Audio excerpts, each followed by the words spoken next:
எல்லாருக்கும் வணக்கம். தமிழ்நாட்டுல அடுத்த சில நாட்களுக்கு வானிலை எப்படி இருக்க போகுது? ஒரு பெரிய கேள்வி இருக்கு. கனமழை வருமா வராதா?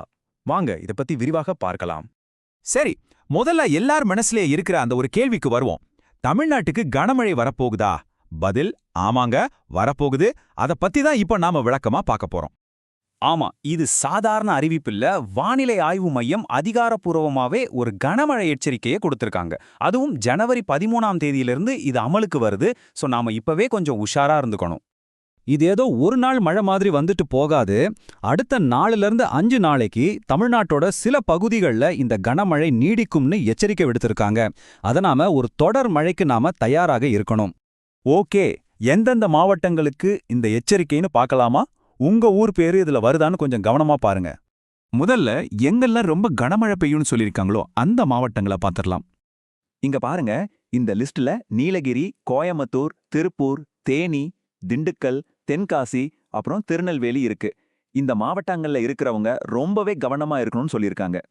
நிறுத்துங்க, லிஸ்ட் இன்னும் முடியல. இதோட சேர்த்து கன்னியாகுமரி, மதுரை, நாகப்பட்டினம், பெரம்பலூர், திருச்சி, ஈரோடு இந்த மாவட்டங்களுக்கும் கனமழை எச்சரிக்கை இருக்கு. சரி, இதெல்லாம் கனமழையுள்ள மாவட்டங்கள். அது மட்டும் இல்லாம புதுச்சேரி, காரைக்கால் மாதிரியான பகுதிகள்லையும் தமிழ்நாடோட மத்த பல இடங்கள்லையும் மிதமான மழை பெய்யுமா.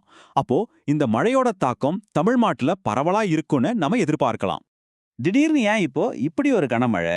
இதுக்கு பின்னாடி என்ன அறிவியல் காரணம் இருக்கு? அதை புரிஞ்சுக்கிட்டா நமக்கு இன்னும் கொஞ்சம் தெளிவா புரியும். இந்த மழைக்கு முக்கிய காரணம் வளிமண்டல கீழடுக்கு சுழற்சி அப்படின்னு சொல்றாங்க. சிம்பிளா சொல்லணும்னா, ஒரு இடத்துக்கு மேல காத்து ஒரு பெரிய சக்கர மாதிரி சுத்துதுன்னு வச்சுக்கோங்க. அப்படி சுத்தும்போது கடல்ல இருக்கிற ஈரப்பதத்தை எல்லாம் உள்ளே இழுத்து பெரிய பெரிய மேகங்களா உருவாக்கிடுது. இதுதான் விடாம மழை பெய்யறதுக்கு காரணம். இத நாம 3 ஸ்டெப்ல ஈஸியா புரிஞ்சுக்கலாம். ஸ்டெப் 1, அந்த காத்து சுழற்சி உருவாகுது. ஸ்டெப் 2, அது இன்னும் வலுவாகி ஒரு குறைந்த காற்றழுத்த தாழ்வு மண்டலமா மாறுது. ஃபைனலா ஸ்டெப் 3, அதோட விளைவா அடுத்த 4-5 நாளைக்கு நமக்கு தொடர் மழை கிடைக்குது. இதுதான் இப்ப நடக்க போகுது. விஷயம் மழையோட மட்டும் முடியல, இது கூடவே இன்னும் சில முக்கியமான வானிலை மாற்றங்களும் நடக்க போகுது. அது என்னன்னு பார்க்கலாமா? பகல் நேரத்துக்கும் அதிகாலைக்கும் பெரிய வித்தியாசம் இருக்க போகுது. பகல்ல மழை பெய்யும், ஆனா நீங்க காலையில எழுந்து பார்க்கும்போது ஒரே பனிமூட்டமா இருக்க போகுது. நல்ல அடர்த்தியான பனிமூட்டம். அந்த பனிமூட்டம் எந்த அளவுக்கு இருக்கும்னு புரிய வைக்க ஒரு சூப்பரான ஒப்பீடு இருக்கு, கேளுங்க. ஊட்டி, கொடைக்கானல்ல நாம பார்க்குற மாதிரி சென்னை மாதிரியான கடலோர மாவட்டங்கள்லயே பனிமூட்டத்தை எதிர்பார்க்கலாம்னு சொல்றாங்க. யோசிச்சு பாருங்க, சென்னையில ஊட்டி மாதிரி பனிமூட்டம்.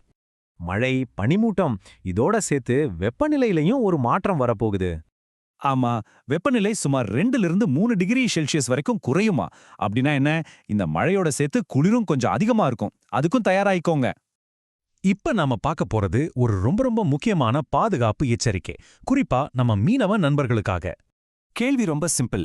இந்த நேரத்துல மீனவர்கள் கடலுக்கு போறது பாதுகாப்பானதா? இதுக்கு பதில் ஒரு பெரிய இல்லை. ஏன் அப்படி சொல்றாங்கன்னு பாப்போம். இந்த அட்டவணையை கொஞ்சம் பாருங்க. தென் தமிழக கடலோர பகுதிகள், மன்னார் வளைகுடா, குமரிக்கடல் பகுதிகளில் காத்தோட வேகம் மணிக்கு 45லேருந்து 55 கிலோமீட்டர் வேகத்துல வீசுமா. சில சமயம் 65 கிலோமீட்டர் வேகத்துல கூட போகலான்னு சொல்றாங்க. இது ரொம்ப அபாயகரமான வேகம். அதனால அடுத்த அறிவிப்பு வர்ற வரைக்கும் மீனவர்கள் இந்த கடல் பகுதிகளுக்கு போகவே வேண்டான்னு ரொம்ப உறுதியா எச்சரிக்கை விடுத்திருக்காங்க. சரி, நாம இவ்ளோ நேரம் பேசுனதுல இருந்து 3 முக்கியமான விஷயங்களை மட்டும் ஞாபகத்துல வச்சுக்கோங்க. 1, பல மாவட்டங்கள்ல அடுத்த 4-5 நாளைக்கு கனமழை இருக்கு. 2, காலையில பயங்கர பனிமூட்டம் இருக்கும், கூடவே குளிரும் அதிகமாகும். 3, ரொம்ப முக்கியமா மீனவர்கள் குறிப்பிட்ட கடல் பகுதிகளுக்கு ஜெட்டாவ போகக்கூடாது. இந்த தகவல்கள் எல்லாம் உங்களுக்கு பயனுள்ளதா இருக்கும்னு நம்புறேன். இப்போ கடைசி கேள்வி உங்களுக்கு தான். இந்த வரப்போற வானிலை மாற்றங்களை சந்திக்க நீங்க தயாரா இருக்கீங்களா? தயாரா இருங்க, பாதுகாப்பா இருங்க. நன்றி.